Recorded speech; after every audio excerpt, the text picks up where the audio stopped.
సింహాచలం అప్పన్న ప్రసాదంలో నత్త రావడం పూర్తిగా దుష్ప్రచారం. నిన్నటి ఘటనపై క్లారిటీ ఇచ్చారు ఎమ్మెల్యే గంటా శ్రీనివాసరావు. ఒక యూట్యూబర్ సృష్టించిన అలజడిగా ఎమ్మెల్యే తేల్చారు ఈ విషయాన్ని. ప్రసాదం కౌంటర్లో సరైన గౌరవం ఇవ్వలేదు అన్న అక్కసుతోనే ఒక ఫేక్ వీడియోను క్రియేట్ చేశారు అంటున్నారు. కొన్న ప్రసాదంలో నత్తను పెట్టి ఫేక్ వీడియో చేశారు ఆ యూట్యూబర్ అని చెప్తున్నారు. అధికారులు నిలదీయడంతో నిజం ఒప్పుకున్నాడు ఆ యూట్యూబర్. వీడియో డిలీట్ చేశాను అంటూ అధికారులకు చెప్పాడు ఆ యూట్యూబర్. మొత్తం ఘటన తీరుతున్నదని వివరించారు ఎమ్మెల్యే గంటా శ్రీనివాసరావు. నత్తుంటే దాని కండిషన్ వేరేగా ఉంటుంది, వేరే దాన్ని అంత అయిపోయినాక ప్రసాదంలో తెచ్చి పెడితే ఒకలాగా ఉంటుంది.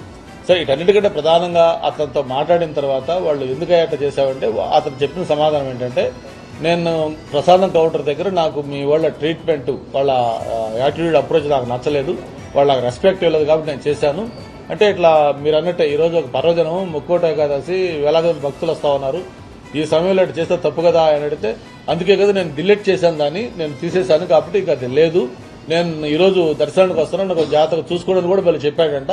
మళ్ళీ ఆయన వాళ్ళతో వస్తారని చూసారు వాళ్ళు, ఆయన రాలేదు. వస్తే నేను చెప్పాను నిజంగా కానీ తప్పు అయ్యి ఆయన కావాలంటే చేస్తే పోలీస్ కంప్లైంట్ ఇవ్వండి, ఇటువంటి భవిష్యత్తులో జరగకుండా యాక్షన్ తీసుకోవాలని కూడా చెప్పాను.